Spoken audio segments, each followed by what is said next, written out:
Let's unlock your Buddha nature, a guide to inner peace.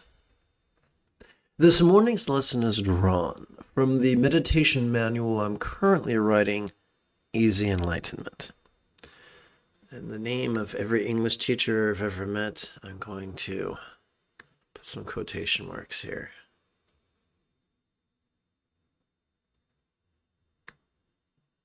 Which is silly because this is not the master copy, but oh well.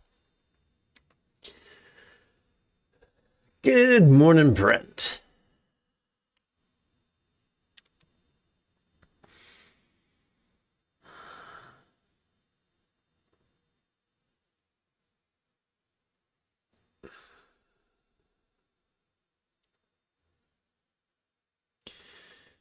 You and I live in an age that could be described as the Silicon Age. We have computers and we have imaging devices. Powerful. They can tear the fillings out of your mouth. We call them functional magnetic resonance imaging machines. Back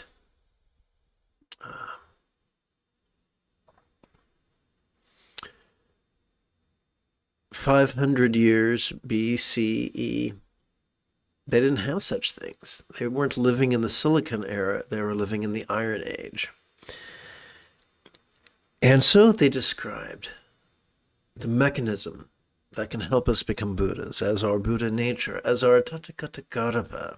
And the word nature infers that we're not incomplete, as many religions would tell us that we're incomplete and broken and damned and needing to be saved. No, according to this teaching, we already have what we need to become Buddhas. But that's just fanciful malarkey, unless we have some science to back it up. Fortunately, we do. That's the wrong button. Let's try button number 5.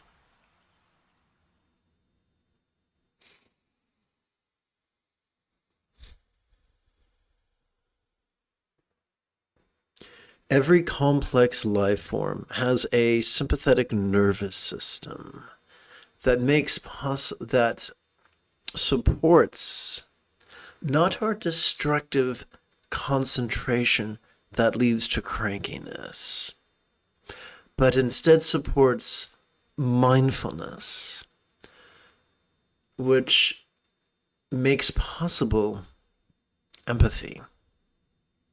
Mindfulness that is described as vulnerable, passive, visceral, and random, which makes possible spontaneity.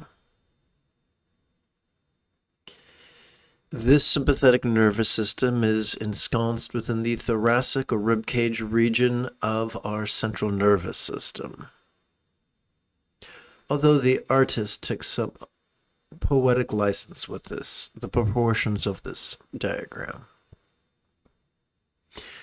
Every time we exhale, we access our parasympathetic nervous system, also located in our spinal cord.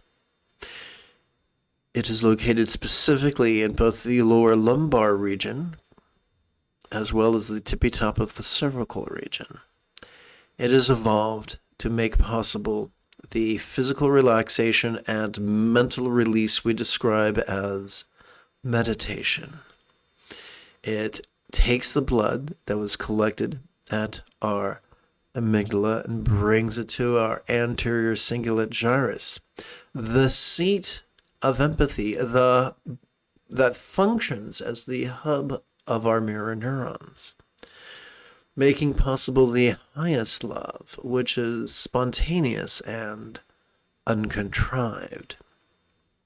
The backbone, as it were, of effortless effort, the key to mastering the path of kindness.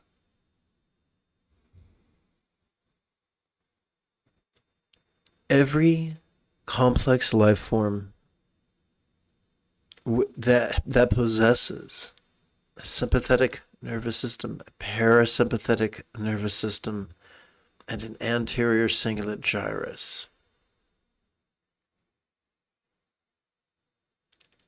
is wired to not only master the Buddha's path, but to do it easily and quickly in a remarkably short period of time. Perhaps that is why the name of this meditation archetype could be translated as All Good One, because each of us are already good.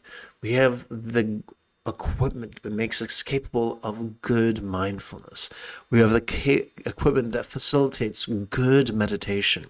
We have the equipment that facilitates good empathy.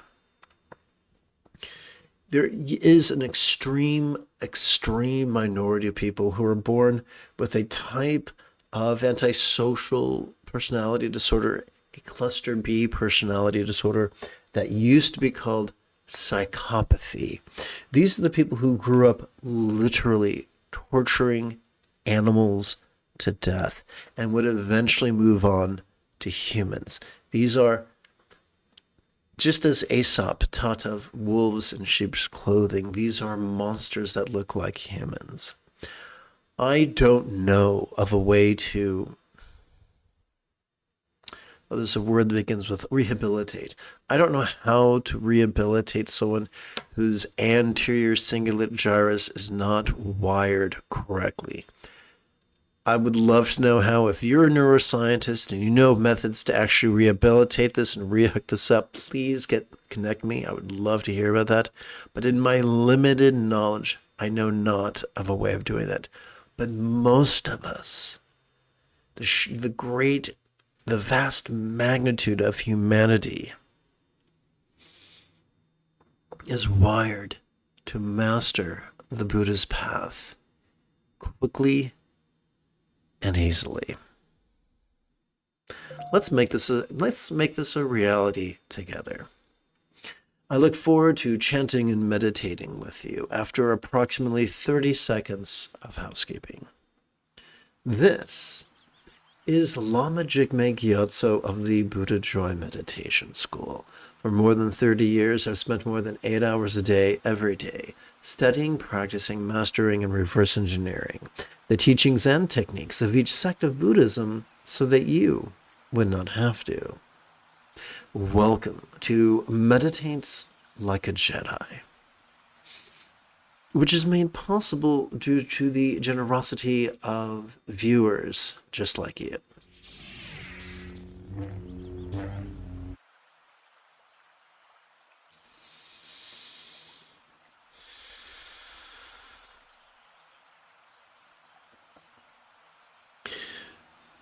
I like to open and close our meditation by chanting a bit from the original Dzogchen meditation manual.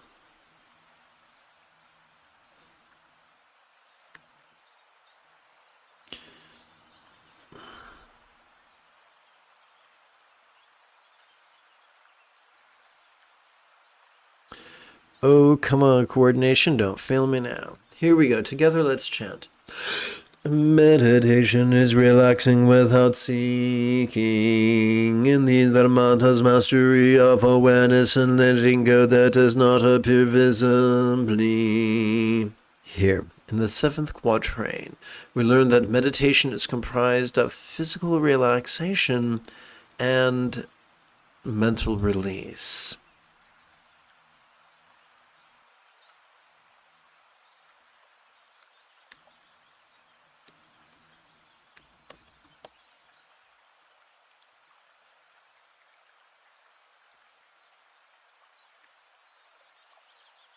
Together.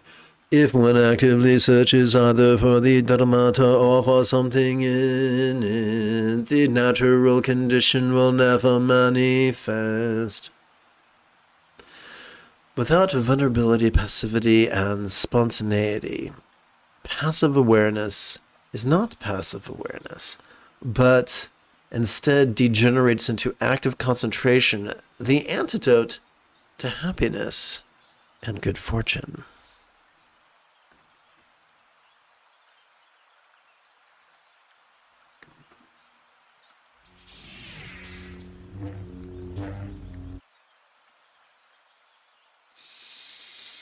Allow me to remind all in attendance that the moment you have a specific question, you are about Buddha's chanting, Buddhist meditation, Buddhist philosophy, or how to apply them, you are invited to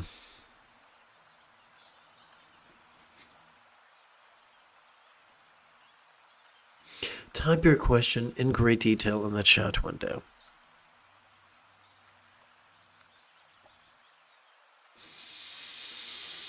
Whether we call it Satipasadi, Proto-Zen, Chan, Dhyana, Mahamudra, Mahasandhi, Ati-Yoga, Proto-Dzogchen, or Trekcho, it's all just mindfulness and meditation.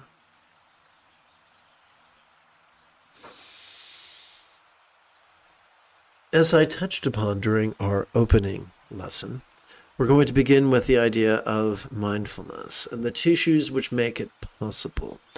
Every time we inhale, whether we know it or not, whether we mean to or not, we access our sympathetic nervous system, ensconced not within the 3-pound supercomputer between our ears. Instead, it is found in the spinal cord, specifically the thoracic region, which correlates with the rib cage. It has not evolved to support either extreme of mind blanking or active concentration. Instead, it has evolved to simply perceive, and to do so vulnerably, passively, viscerally, and randomly. We need not be a great scholar. We need not have a PhD. Any dolt can learn this. Any idiot can master it. Now, you might have heard me mention that we are not to practice active concentration. Well, if we're not to actively concentrate upon our breath, then what are we to do with our breath? We relate to our breath the way a piano student relates to their metronome. As we notice our body breathing in, we can silently and mentally recite the 12-syllable observation, perceiving this very turbulent play of mind. Notice I use the word observation and not affirmation, for we are not dealing with belief. Whenever we notice our body exhaling during this short exercise, we could silently and mentally recite in a different 12-syllable observation, relaxing into mind's non-graspable nature. Now, I'm gonna do this for 16 rounds because I'm breathing quick, because I'm doing all this talking.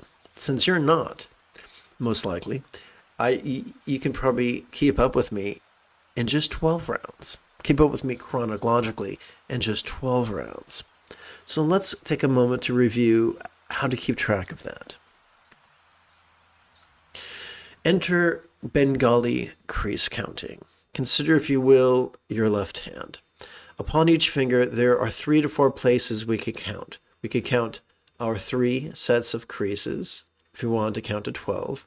Or we could also count our tip of the finger, if we wanted to count to 16. Because 3 times 4 is 12, and 4 times 4 is 16. I recommend keeping track by advancing your thumb during each inhalation. This could seem weird and awkward the first time you do it, like any skill you are striving to acquire. But stick with it once every 12 hours for a week or so, and you will have installed a habit that will serve you. We live in an interesting time where police are becoming more fascistic, and where malas, or beads, can be lost or stolen or confiscated. No matter what adventures life takes you on, you're always going to have your hands. And so you can always count your meditative exercises.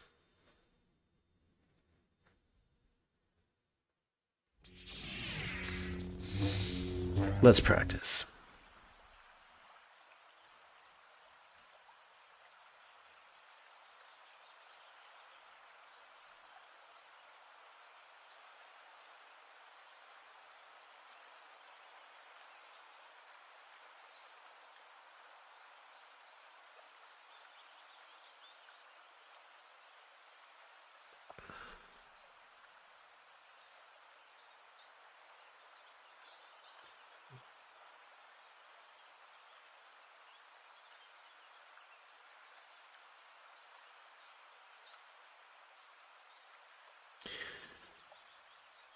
Regardless of which side of the aisle you tend, your political philosophy attends tends to align itself with.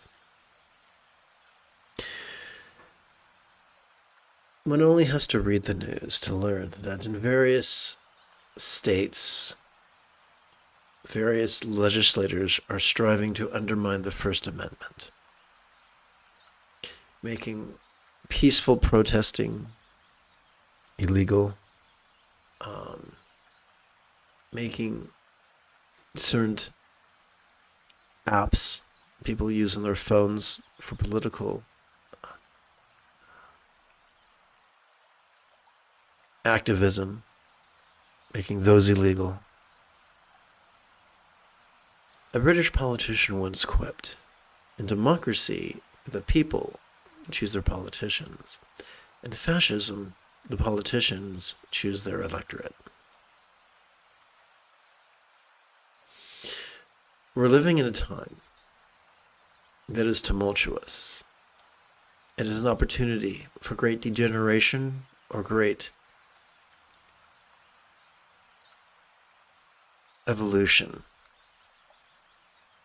Let us become the bright and shining lights that help people always choose love and wisdom and peace and sustainability.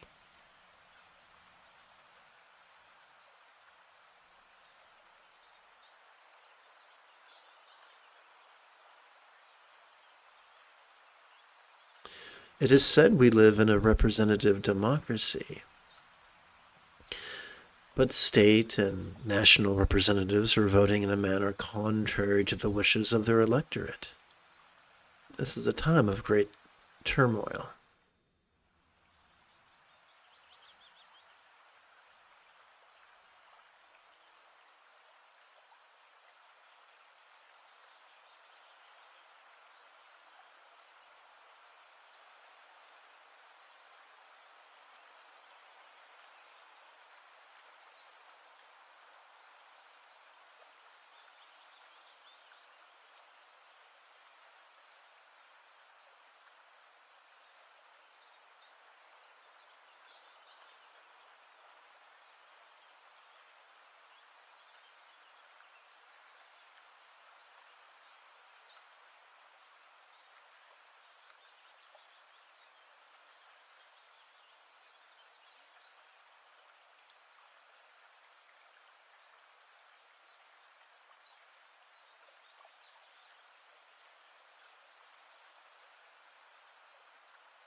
So I mentioned that we're wired to perceive vulnerably. Vulnerability could be said to be the price we pay for mindfulness. Perhaps that is why this archetype of enlightenment, described in Sanskrit as samantabhadra, samantabhadri, karmamudra, is depicted as naked. For few things are as vulnerable as removing our clothes.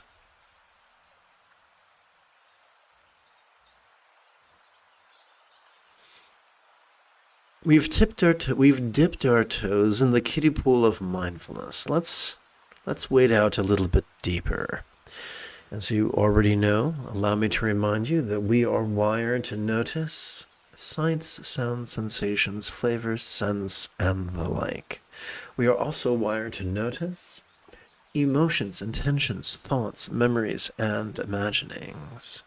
We can notice the external, the internal, the physical, the mental, the pleasurable, the painful, the interesting, the boring, the glorious, and the grotesque. How do we manage all this stuff? What do we do with all this stuff? Enter our parasympathetic nervous system.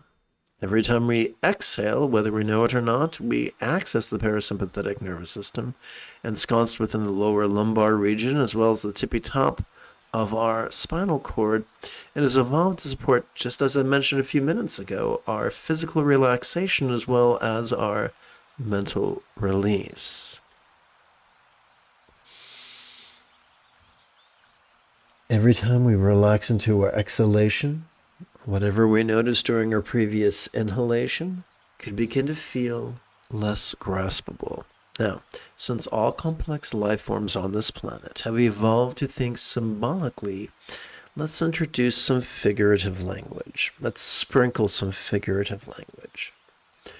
Every time we relax into our exhalation, whatever we noticed during our previous inhalation could begin to feel as non-graspable as a vast, empty void.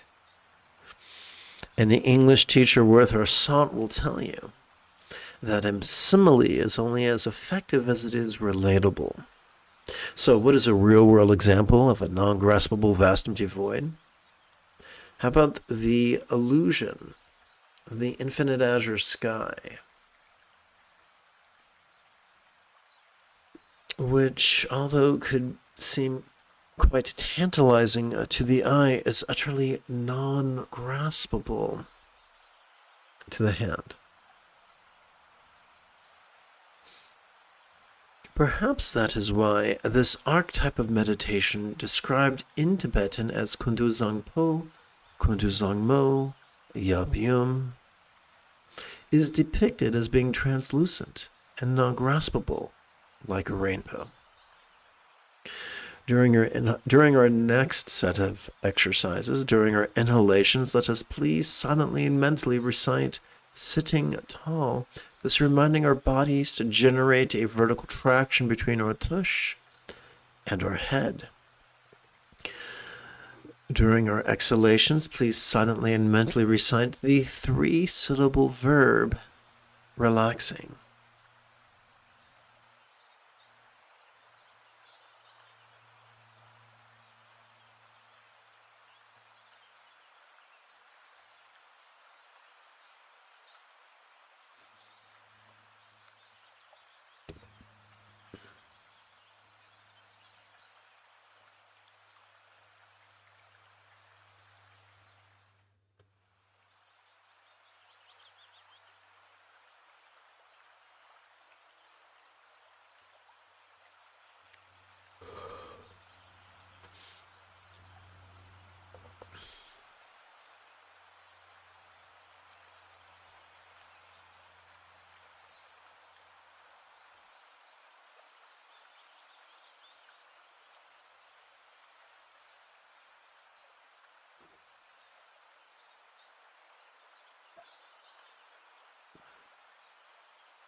Yes, the ideas I share during our meditation breaks are repetitive.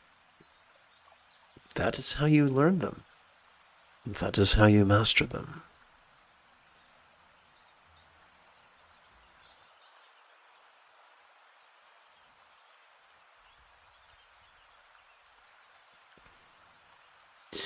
Let us review a distinct fringe benefit of the consistent and correct practice of both mindfulness and meditation. I don't know about you, but my first teachers of Tantra were enthusiastic fundamentalists. They thought it was a splendid idea to be rigid, fearful, controlling, elitist, cryptic, competitive, and cruel. And they were absolutely certain that if one chose to be flexible, loving, laid-back, egalitarian, lucid, cooperative, and kind, would most certainly go to Buddhist hell. I politely disagree with them. My original teachers taught me to train in concentration, active concentration, and active contemplation. And in a very short period of time, I noticed it made me more cranky and more anxious. And I looked at my peers, and they were cranky, and they were anxious. I looked at my teachers, and they were cranky, and they were anxious. And I realized I was on the wrong path. there is a minority of teachers who explain that when we replace concentration with mindfulness, and when we replace active contemplation with passive meditation, our blood ceases to collect habitually at our amygdala, the seat of aggression and anxiety, and instead shifts to our anterior cingulate gyrus, located just a few centimeters behind our forehead, which functions as the hub of our mirror neurons, the seat of empathy.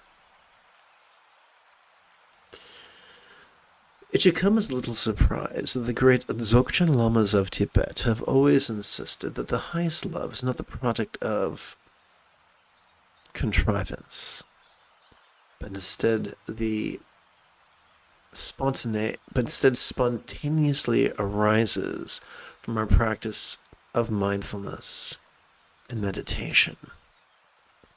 Perhaps that is why our meditational archetype, which could be described in English as all good one, mother and father, is depicted as beautiful. During our inhalation, please silently and mentally recite "Notice this." And during your exhalation, please continue to silently and mentally recite the 3-syllable verb "relaxing."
One of the most well-known archetypes in Dzogchen Buddhism is this meditational archetype, depicting a gal the color of a cumulus cloud sporting a tantric union with her partner the color of the azure sky. Let us look deeply and see what lessons there are to be learned from the iconography of this archetype. The abandon with which this gal actively participates in tantric union reminds us that contrivance is always trumped by spontaneity.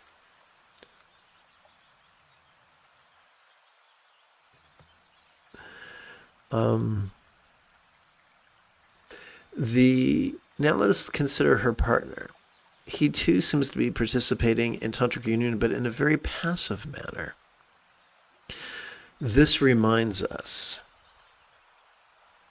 that not all spontaneity is created equal, and that scattered spontaneity is always trumped by the centered spontaneity, that is the effortless byproduct of mindfulness as well as meditation. Now here's where it gets really interesting. When our choices and our utterances and our deeds flow in the effortless effort of love's centered spontaneity, our life can be very much reminiscent of a real or imagined Buddha's paradise of a Buddha of lore. Whoopsie. We now switch gears from 3-syllable exercises to 1-syllable exercises. During our inhalation, let us practice perceptive mindfulness by simply, silently and mentally, we recite the demonstratives pronoun this.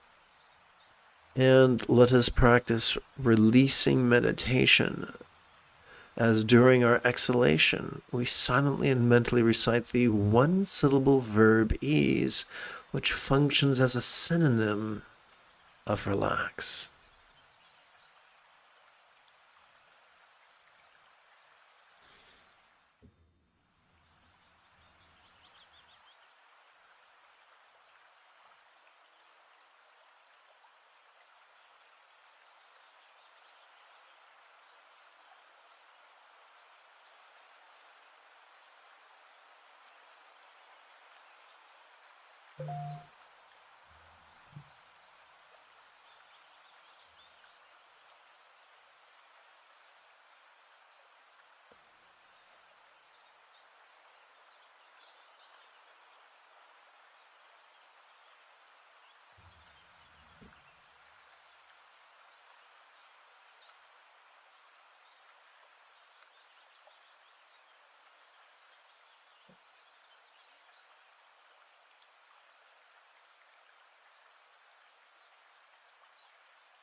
Having successfully climbed to the contemplative cruising altitude, let us together as a team meditate as profoundly as Ahsoka Tano on Lothal.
The first noble truth is the pervasive nature of stress. Ask biologists. They will tell you there are circumstantial stressors, there are physical stressors, there are interpersonal stressors, there are mental stressors.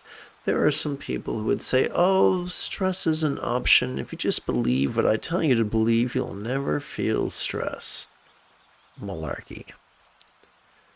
Our capacity to perceive stress is a survival mechanism that has served our species well. Is it perfect? Nothing's perfect, but it's kept us alive long enough to pass on our genetic material for as long as we have.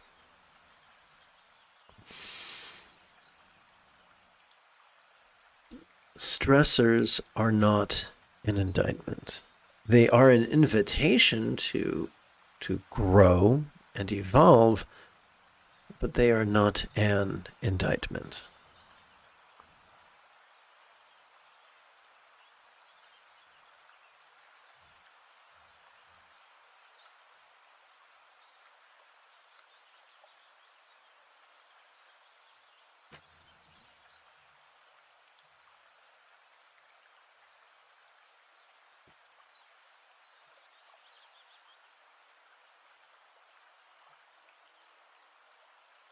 The Buddhist path is not one of control.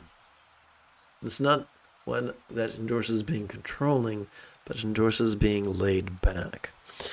Spiritual success is not measured by how well we control all the variables in our life, but how gracefully we react when the fit hits the shan.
The fundamental duality of Buddhism is pushing or pulling or dread or desire. These are, once again, are our primary survival mechanism. However, like anything good, it can be abused. It can be overused.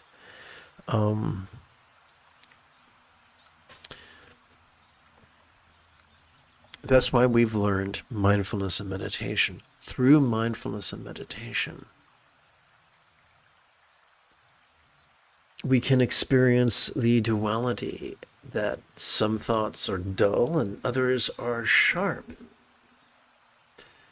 We can notice this as we breathe in, and as we breathe out and relax, we realize that all thoughts are just thoughts and are quite fleeting.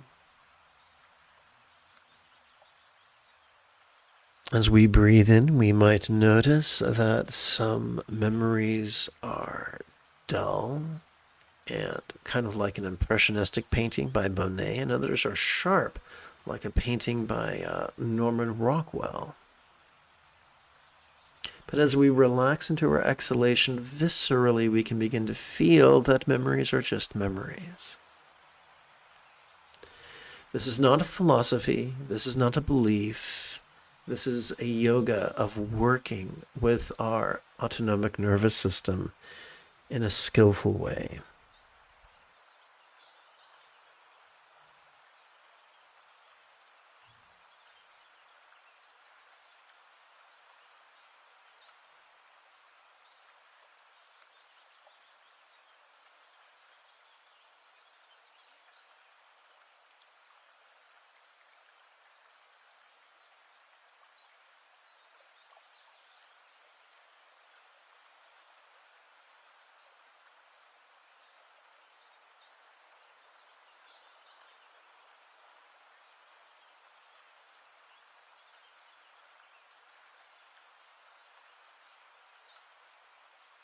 The third noble truth is pretty much a counterpoint to the first noble truth. If the first noble truth is that stress is all pervasive, the third noble truth is we can experience a liberation, not necessarily from the presence of stress, but from the tyranny of stress. Stress is there, but it isn't controlling our choices or our utterances or our deeds. To put it in contemporary parlance, we are less reactive.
The fourth noble truth is that this liberation is not a gift from a real or imagined God, but is simply the product of mastering the Eightfold Path.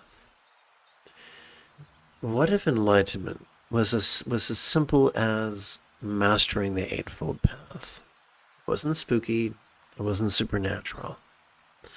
As a child, I found learning how to tie my shoes to be daunting, but I received instruction frequently, and I practiced frequently, and now I've mastered it. I'm able to tie my shoes spontaneously, habitually, easily, and effectively. Any skill, the mastery of any skill is just like that. It's a journey. It doesn't have to take forever. Despite the ravings of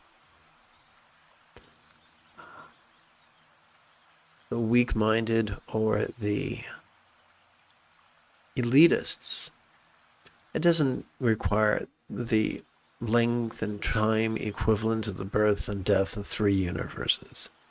According to the Buddha, it can be done in 7 years or less, 7 quarters, or 7 months, or 7 fortnights, or 7 weeks, or even 7 days. There are 2 ways of viewing the Buddha's path: mentally and physically.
Let us examine this Theravadan Buddha style Buddha statue.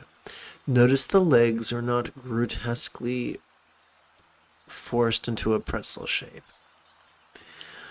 The lower legs are resting comfortably and parallel to each other, somewhat. Ask a ballet student, they will tell you turn out from your hips because those are ball joints, and not from your knees because those are hinge joints. This pose is not to be forced, it is to be relaxed into and can be mastered in a week or so, at 5 minutes once every 12 hours. For the sake of the comfort of your lower legs, I recommend acquiring a Mexican-style yoga blanket and folding it into a rectangle. I also recommend acquiring a zafu, a circular meditation cushion, for the comfort of your tush and the alignment of your spine.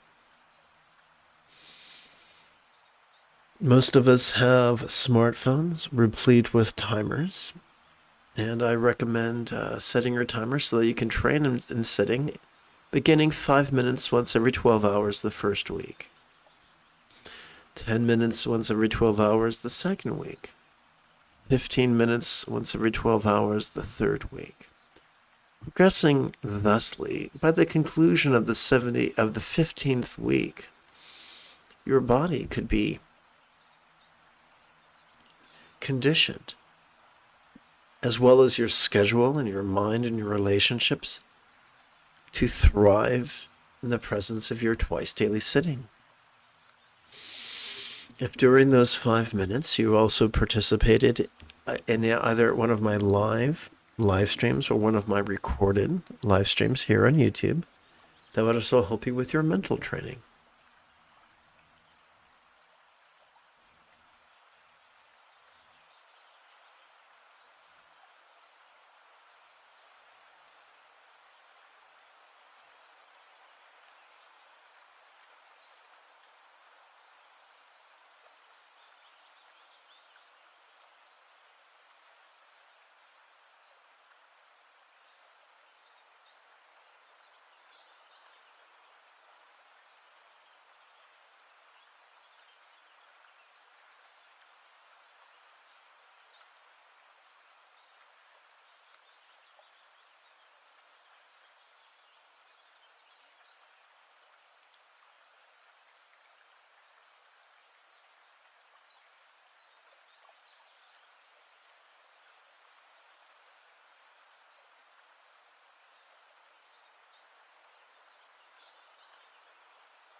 The seventh and eighth folds of the Buddha's Eightfold Path are the mindfulness and meditation that we have been training in for the last 35 minutes. Let us consider impermanence, known as the right view, or the first fold of the Buddha's Eightfold Path.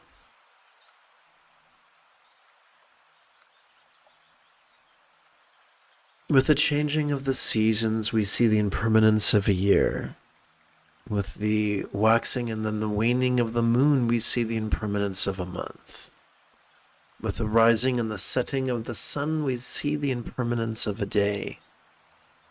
With the swelling and the sinking of our chest, we feel the impermanence of a breath. Ever changing one and all, there is nothing permanent to grasp.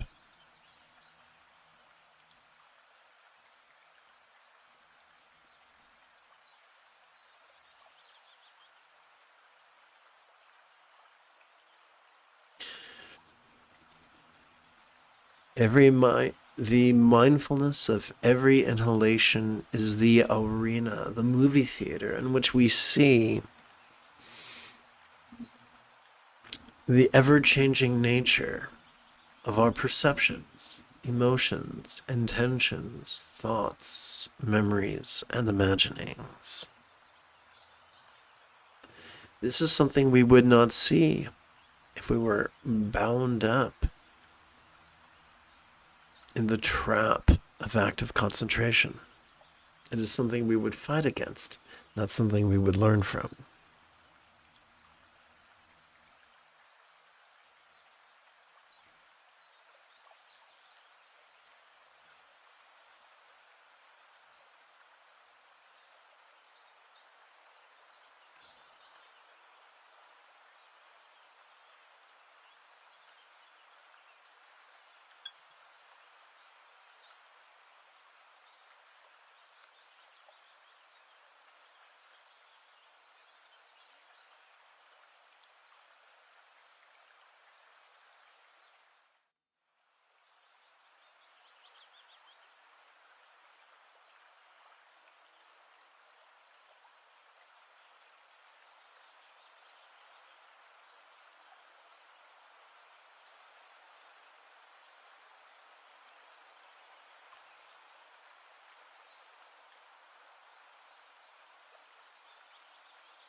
Let's discuss interdependence. As adults with a healthy sense of other, we've come to learn that our choices and utterances and deeds do not occur in a vacuum. They affect others, directly or indirectly. Perhaps that is why 50% of the Buddha's Eightfold Path pertains to loving kindness.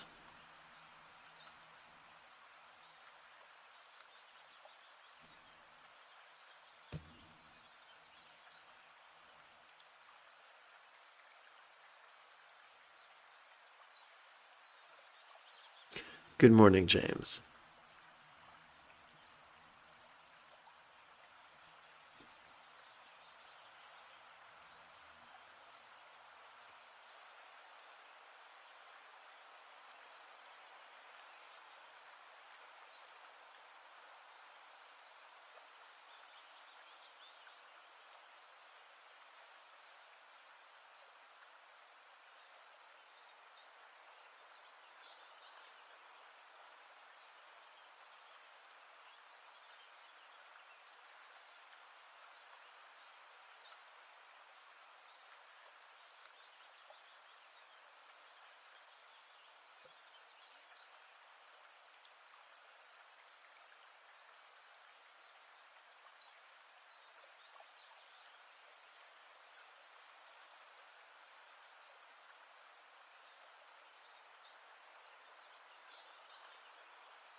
The second fold of the Buddha's Eightfold Path is wishing love. It is the essence of mental morality.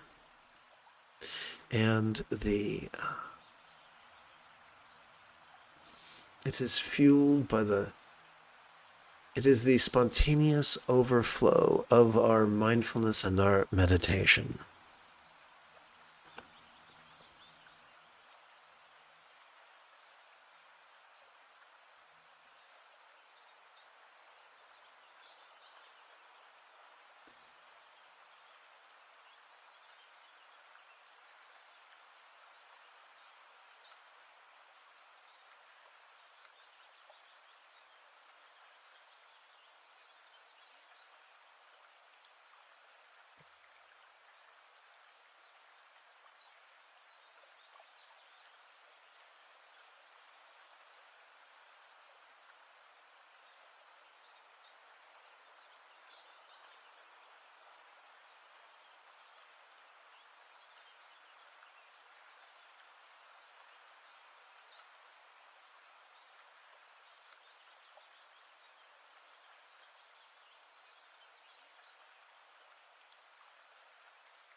The third fold of the Eightfold Path, it could be described as kind communication.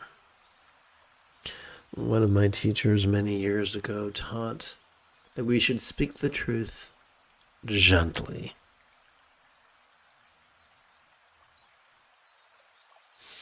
And we could consider this to be interpersonal morality.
The fourth fold of the Buddha's Eightfold Path is kind conduct. I'm reminded of the final meditation manual written by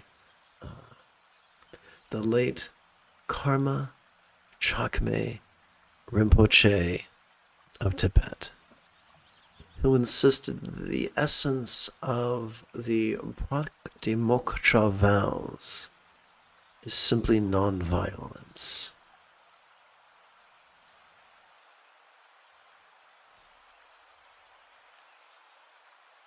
One of the easiest ways, one of the more far-reaching ways to practice non-violence is to choose whole food veganism.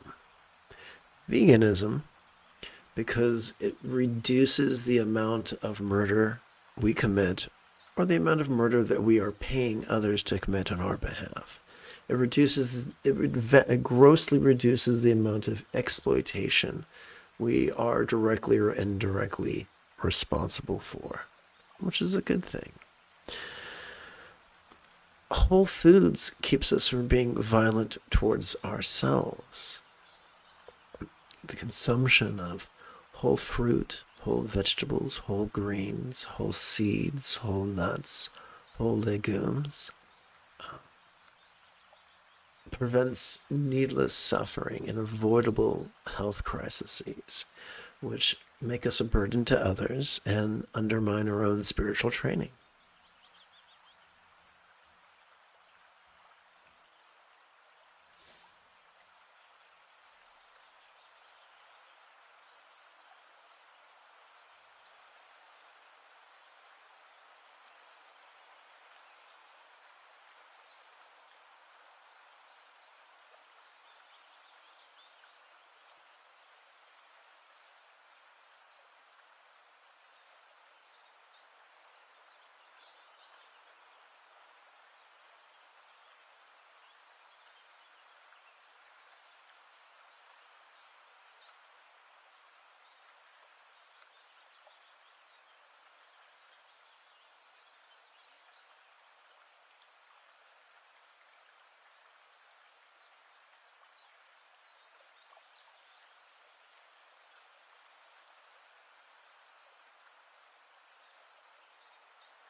The fifth fold of the Buddha's Eightfold Path could be described as kind commerce.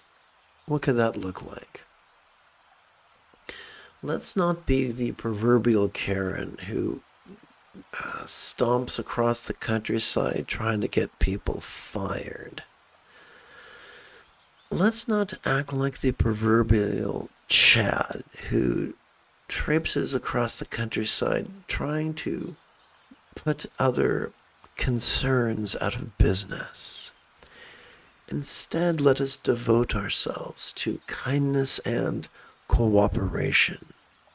There's a way of going through life so that everybody benefits and that everybody profits. Life does not have to be, we do not have to swallow patriarchy's lie of the zero-sum game. Well, only I can win if only everybody else loses. Let's avoid that malarkey at all costs.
It's one thing to be enthusiastic, to have loving wishes and kind communication and kind conduct and kind commerce. But how are we to execute it? How are we to know what to do, when to do it, how to do it, for how long to do it, and in what manner to do it? And this brings us to the effortless effort that flows from love's centered spontaneity. That is the effortless byproduct of mindfulness and meditation.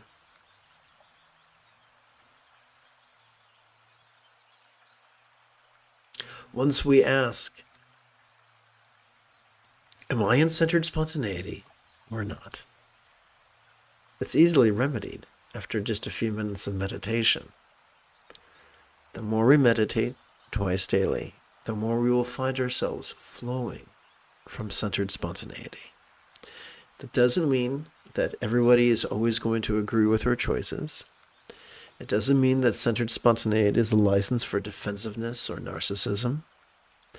But if we grow and evolve and are vulnerable to the feedback we get from what we do and how we do it, and we persist in the vulnerability of centered spontaneity, we will rapidly master the Buddha's path.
One of the many lies of patriarchy that has been embraced by late-stage capitalism is the myth of rugged individualism. A myth that is not supported by science. Not at all. The Buddha insisted that the entirety of the spiritual path is about our relationships with fellow meditators. So if someone tells you that if you're truly spiritual, you don't need anybody, anytime, just go live in isolation, they're probably not as well acquainted with the Buddha's teachings as they think they are. Not everyone has to agree with you. Not everyone will agree with you. The tale is told of a couple gone to see the parish priest for counseling. What do you two disagree about?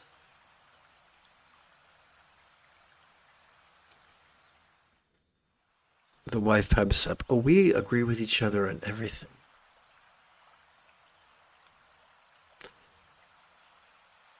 You agree with your husband on everything?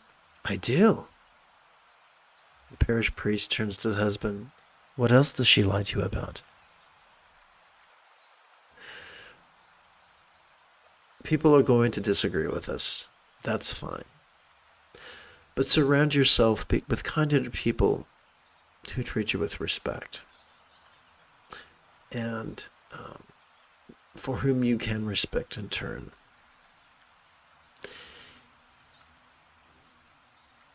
We do not wish to marinate in cruelty and contempt. We are to be our best selves.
Some sounds are jarring, some sounds are soothing.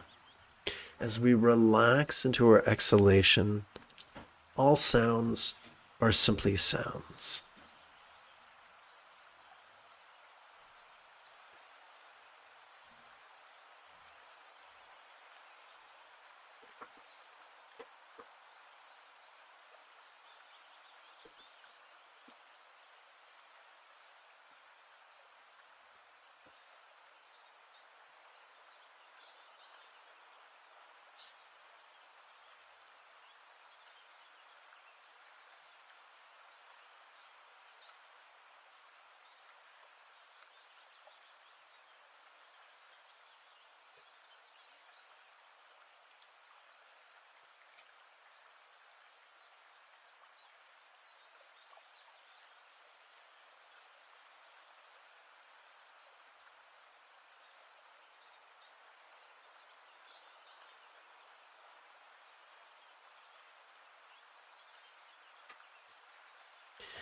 In a rather incestuous scene from Shakespeare's Hamlet, the protagonist dry humps his mother whilst proclaiming, "I must be cruel to be kind."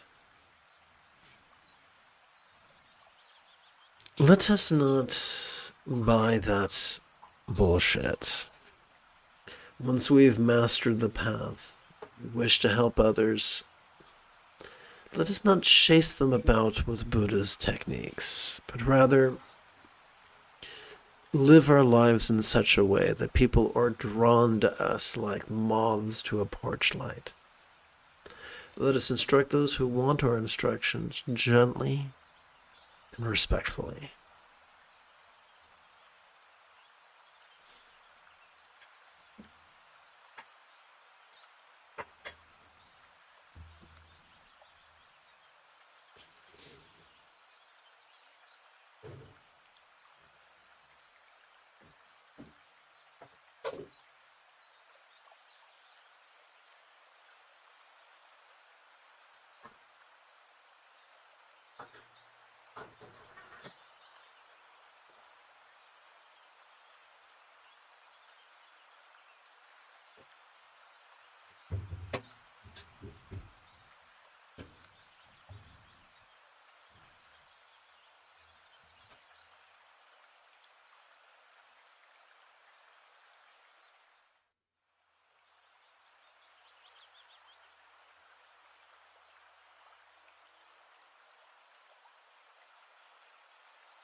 Let us seal this morning's practice by returning to our opening excerpt and chanting it together.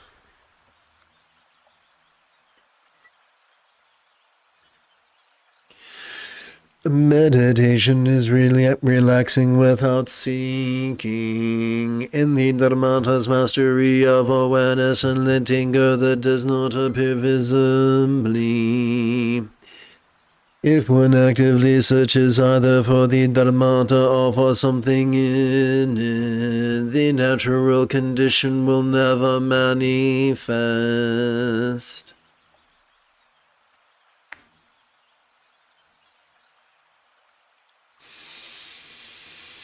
If you feel that I have earned it, you could give this live stream a thumbs up. You could even help support this channel. In approximately 10.25 hours, I would very much like to return to lead today's evening meditation class and group practice.